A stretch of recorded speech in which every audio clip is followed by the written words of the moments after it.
struggle with the main character of our parsha, Moshe. In Parshat Va'era, where yet again we've been introduced before, but we're really introduced to this Moshe who's going to change history. We know we have Abraham and Isaac and Jacob. We had Yosef, the visionary, the proto-Jesus figure. We had, maybe Abraham, think of him as the knight of faith. I'm not sure what to do with Yitzchak, with Isaac. Jacob is this Odysseus, unwilling to settle for his fate. Joseph, the proto-Jesus. Who is Moshe? Who is Moses? What is that character?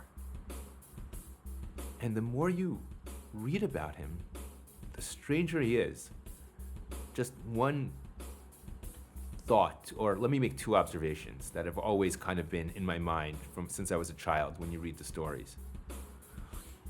Question one, is there a moment anywhere in the Torah of tenderness by Moshe?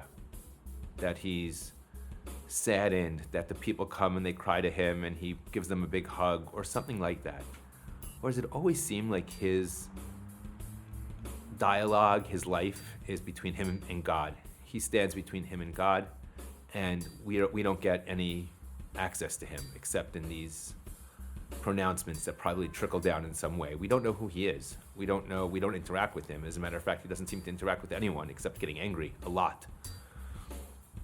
The second observation is, when we get to the beginning of the story, the burning bush, and now throughout this, God says to Moshe, go save the Jewish people, go save the Hebrews out of Egypt. And Moshe says, who, me? I can't speak. I don't know how to speak. My memory since I was a child was, you just want to say, oh my God, Moshe, do it. It's God. You're going to save the Jewish people. What's with the carrying on? What are you doing? God told you to go save the Jewish people. He'll figure it out. He's God. Those are the rules. That's how I always heard it. And I think that's how everyone reads the story. We don't quite get what Moshe is doing. What is he saying? What is his interaction? And that question over the years has sharpened for me when I thought more and more about what prophecy could be. And we've talked about this before, but it's this feeling. It has to be. I can't imagine what else it can be. When you know the truth, you feel it. You feel it in your bones. You know what's right. You're not in doubt. Other than the story of Shmuel, and you have to think about why that exists and why that operates the way it does. I don't know of any story where a prophet doesn't know he's talking to God. He knows it, because that would break the rules of prophecy. If it could be your neighbor with a voice recorder, which my friend Aaron did to a convent with his He-Man voice recorder. He did, until his older sister caught him, was sitting at the window saying, "This is Jesus. I am calling out to you." But we weren't allowed to do that anymore after that. But I presume that a prophet knows that he's having prophecy, meaning he knows the truth and he knows what he's supposed to do. And you'll have it with Abraham and you have it with Jonah, but you don't have it to the same extent as we have with Moshe, who he knows that has to be the rules. God has told him what to do, and what is his response? At the burning bush, what's his response? Why does he keep saying, I can't communicate? 40 years earlier, assuming the burning bush happens right at the end of his sojourn in Midian, Moshe, a prince in Egypt, a very powerful man from a very powerful family, goes out and identifies with the slaves. He says he realizes he's one of them, and he sees an Egyptian hitting a slave, and he hits him and he kills him. And I always imagine, what was that buzzing at that moment? They must have, all the Jews are running everywhere. Someone was killed, no one knows who. They think it was a noble. Yeah. Was that the moment that he realized he didn't knew yet he was Hebrew? I think he had some kind of consciousness. This is, I don't know if there's a textual basis. I imagine he has a consciousness, and he goes out and he sees that they're being abused. So it's not the worst case of abuse, but he sees them being abused, and he's a young man. He's not that young. He's a 40-year-old man who becomes, maybe he tried his genealogy, he did a DNA test and discovers, he looks a lot like them and he's one of them. Maybe that's when he finds out from his mother that he was pulled out of the river. We don't know. And he identifies with them. Did you know he was adopted? Yeah, maybe he just finds this out. Or maybe he comes back to the house and he says to his mom, think it's really horrible what we're doing to those slaves. And his mom says, I have a secret for you. You are one of them. And go. Maybe she supports him. There's a lot of stories you can imagine about that, about what happened there. But at that moment, he has some kind of consciousness, and he does this great act. He kills an Egyptian who wants to kill a Jew. And now that moment when the great man does his great act, he sits there and he's waiting. We talk about this podcast. You do your few podcasts and you put them out there and you're waiting. When are people going to start listening? When are you going to have hundreds and thousands of listeners? So Moshe kills that Egyptian and he's waiting. And there must have been shockwaves because people know seems like it was someone from the palace. The Hebrews, there's a rumor that he's one of us. One of us lives in the palace and he's going to save us. The Egyptians are a little bit fearful because that's what they were always afraid of. This is their prophecy that one of them will rise up, and they have to kill all the firstborn males because one's going to rise up. It's happening, and he's at the peak of his power, and that could be it. The redemption happens right there. You can imagine in 72 hours, wrapping up the whole story. The Jews go, they start gathering their stuff up. He starts telling them who they are. The Egyptians are a little fearful. He goes to his father, the Pharaoh, and says, I found out who I am, and I won't put up with you doing that to my people. We're out. Great story. It could have gone that way. Except something happens. Was it 3 days later in the text?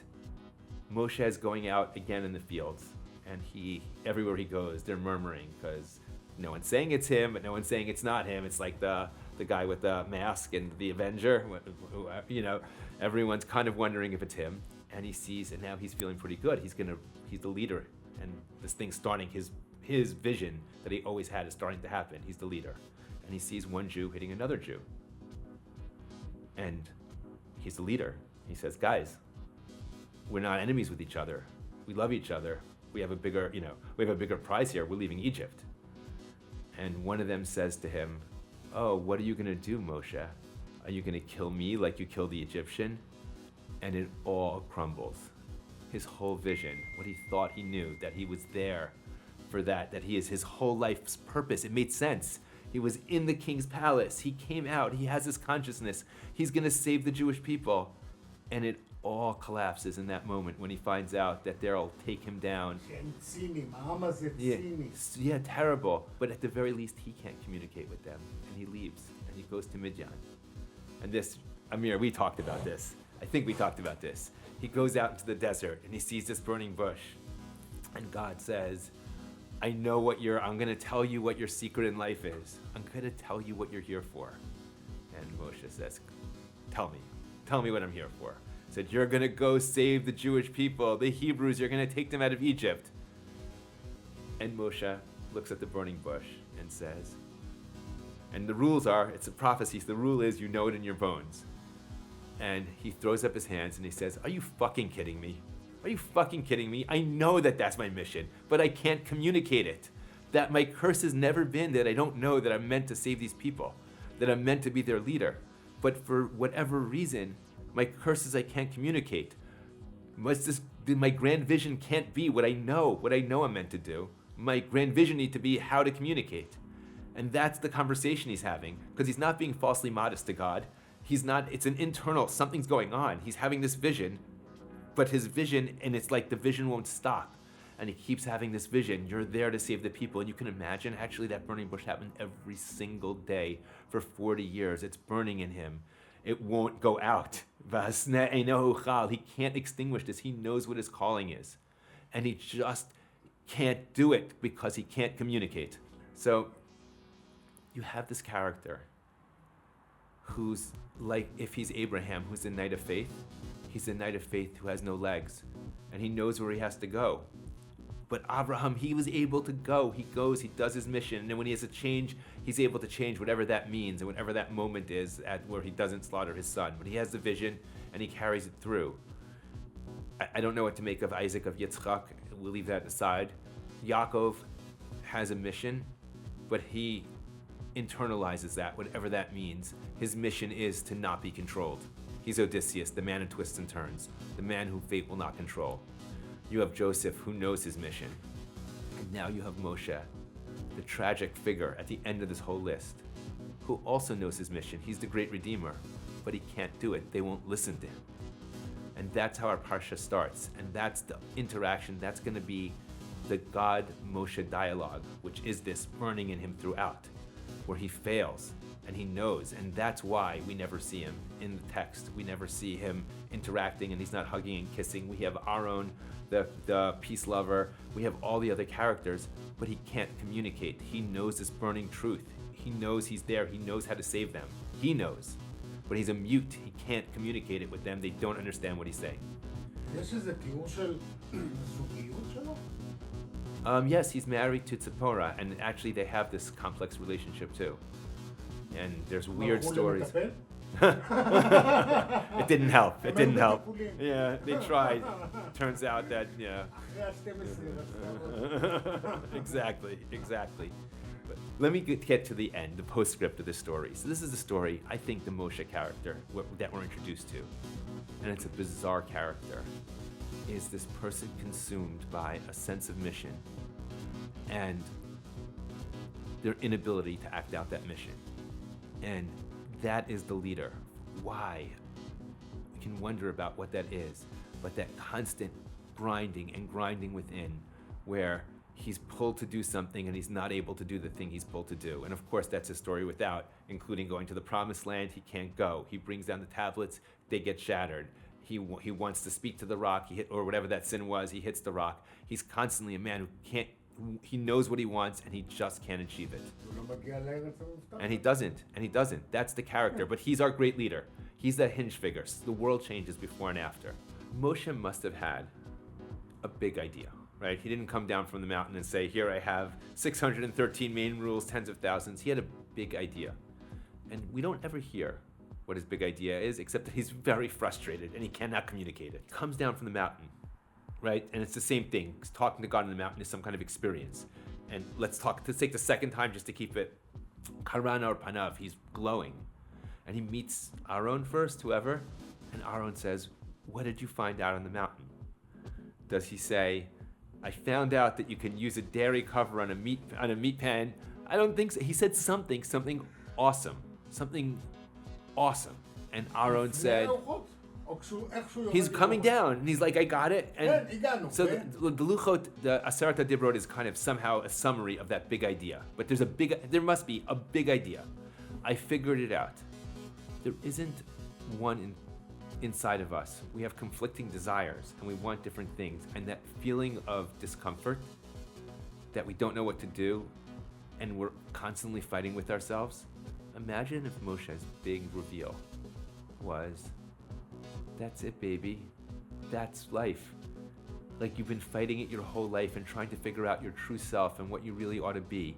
And Yosef had his vision of, he knew it, and he led us into Egypt. And Yaakov had his vision, and he had nonstop fighting.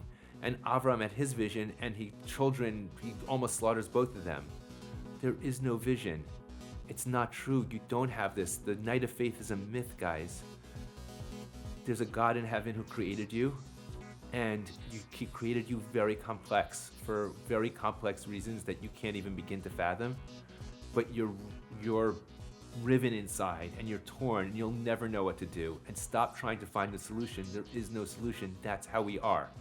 And that's what Freud tells us. That's, if you want to summarize Freud. And I wonder if that's a demut of Moshe. And that's like the big reveal. And we'd have to read the whole text again carefully and really see him. But he is this guy who God is talking to him, and all he's doing is arguing back. He's unhappy, he's miserable. But maybe he reaches some kind of nirvana. Nirvana is not a big smile on your face, but it's making peace with, I was created. The God who created me with these different things that twist and turn, and I'm going to observe it, and I'm going to enjoy it, because that is the gift. Hallelujah.